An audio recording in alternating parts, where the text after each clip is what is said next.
정말 대기업 할인점들이 펼치고 있는 최저가 보장제는 과연 치킨게임의 한 형태일까요? 안녕하세요. 행복한 부자가 되고 싶으세요? 이너프입니다. 지난 영상에서 우리나라는 자유시장 경제가 제대로 작동하고 있지 않아 물가가 상당히 높은 편이라고 했습니다. 대부분 과점적 시장 상황에서 경쟁은 제한되어 있고 정부도 소비자인 국민을 위해서가 아니라 기업의 이익을 대변하는 쪽으로 정책 결정을 내리는 경우가 많기 때문입니다. 너무나 가난했고 제대로 된 기업조차 없었던 1960년대나 70년대처럼 아직도 기업들은 보호받아야 하고 국민들은 기업을 위해 마냥 희생해야 하는 상황인가요? 뭔가 이상합니다. 기억하실지 모르지만 예전에는 책값이 참 저렴했습니다. 온라인 서점들 간의 경쟁이 치열했거든요. 그래서 소비자들이 그 혜택들을 고스란히 누릴 수 있었습니다. 그런데 지금은 어떤가요? 요즘 핫하다 못해 뜨겁기까지 한 핫이 뜨겁다는 뜻이네요. 아무튼 이코노미스트 홍춘욱 박사님의 책 50대 사건으로 보는 돈의 역사를 가격 비교해 보았습니다. 마치 약속이라도 한 듯 가격이 똑같죠. 가격 비교 자체가 무의미합니다. 정가가 18,000원이니까 딱 10% 할인된 금액으로 팔리고 있습니다. 왜 이렇게 되었는지에 대해서 여러분들도 대충 알고 계실 겁니다. 2003년부터 시행된 도서정가제가 모든 도서를 정가의 10%까지만 할인 판매할 수 있도록 강제했기 때문입니다. 책값 인하 경쟁으로 야기될 수 있는 학술, 문해 분야의 출판이 위축되는 것을 막기 위해서라는 거창한 취지에서입니다. 처음에는 1년 이하 신간, 그 다음에는 18개월까지, 그러다가 마침내 2014년부터는 신구간 할 것 없이 10%까지만 할인해 줄 수 있게 된 겁니다. 우선 소비자들이 자유시장 경제의 이점을 더 이상 누리지 못하게 됐다는 것은 명확해 보입니다. 경쟁이 제한됨으로써 비싼 가격에 책을 구입해야 하니까요. 그런데 말입니다. 한쪽이 손해를 보면 누군가는 이득을 봐야 되겠죠. 그게 누굴까요? 도서정가제의 본래 취지에 맞게 작가나 출판사에게 그 이익이 돌아갔을까요? 제 생각에는 아닌 것 같아요. 작가들은 어차피 도서의 정가를 기준으로 인세를 받습니다. 얼마의 책이 팔리냐가 중요한 게 아니죠. 그냥 많이 팔리기만 하면 작가들의 소득은 높아집니다. 그런데 책값이 비싸지면 수요 공급의 법칙에 따라 책이 덜 팔리겠죠. 그럼 작가들의 인세는 제자리거나 오히려 조금 줄어들었을 가능성이 큽니다. 그렇다면 출판사의 이득이 돌아갔을까요? 그것도 아닙니다. 여전히 출판사들은 경쟁 상태에 놓여 있거든요. 갑의 위치에 있는 유통업체, 즉 온오프라인의 서점들을 대상으로 여전히 치열하게 경쟁을 해야만 합니다.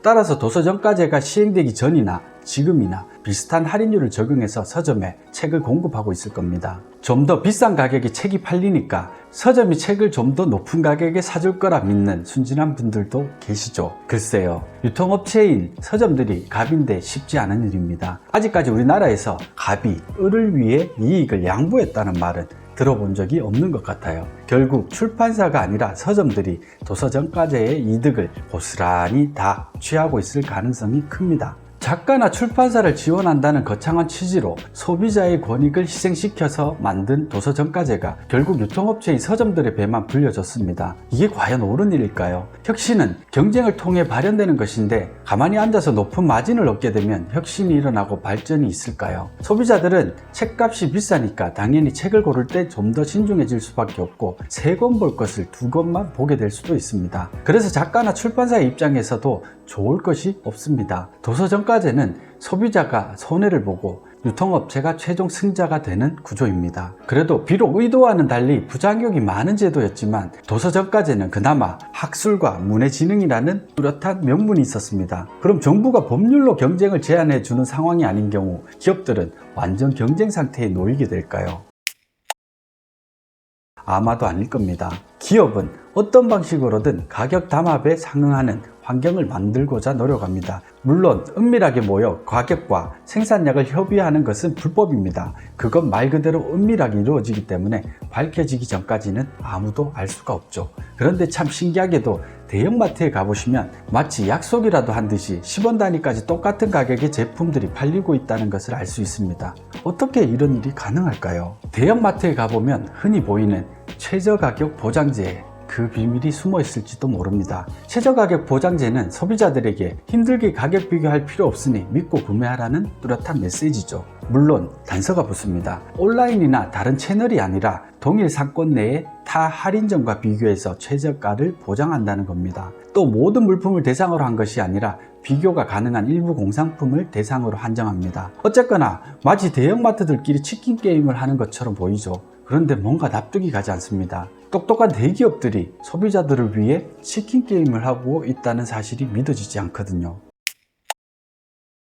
치킨 게임은 일반적으로 경쟁이 치열한 상황에서 상대방을 제거해 경쟁을 제한하기 위한 목적으로 벌어지는 경우가 많습니다. 그런데 이미 과점체제로 운영되고 있는 대형마트들 사이에서 이런 경쟁이 일어난다는 것이 이해가 되지 않아요. 정말 대기업 할인점들이 펼치고 있는 최저가 보장제는 과연 치킨 게임의 한 형태일까요? 제가 보기에는 죄수의 딜레마를 거꾸로 이용한 또 다른 가격 담합의 한 형태인 것 같습니다. 죄수의 딜레마는 상대방을 믿지 못하는 상황에 놓이게 되면 최대 이득이 되는 결정을 내리지 못하게 되고 서로서로 손해를 보게 되는 것을 말합니다. 그런데 기업은 왜 스스로 소비자를 수사관으로 임명해서 죄수의 딜레마와 비슷한 상황을 만들었을까요? 죄수의 딜레마 상황과 다른 결정적인 차이가 있기 때문입니다. 바로 기업들은 서로를 매우 신뢰하고 있습니다. 그래서 서로 믿고 의지할 수밖에 없는 상황을 스스로 만들어 이익 공동체가 되는 것을 택한 겁니다. 불법적으로 서로 만나서 가격을 조율하는 대신 특정한 가격대에 맞춰 가격을 조정하는 방법을 택한 거죠. 결국 최저가 보장제는 경쟁에 의해 더 싸지는 게 아니라 서로가 서로를 감시하면서 특정 가격대 이하로 내려가지 않게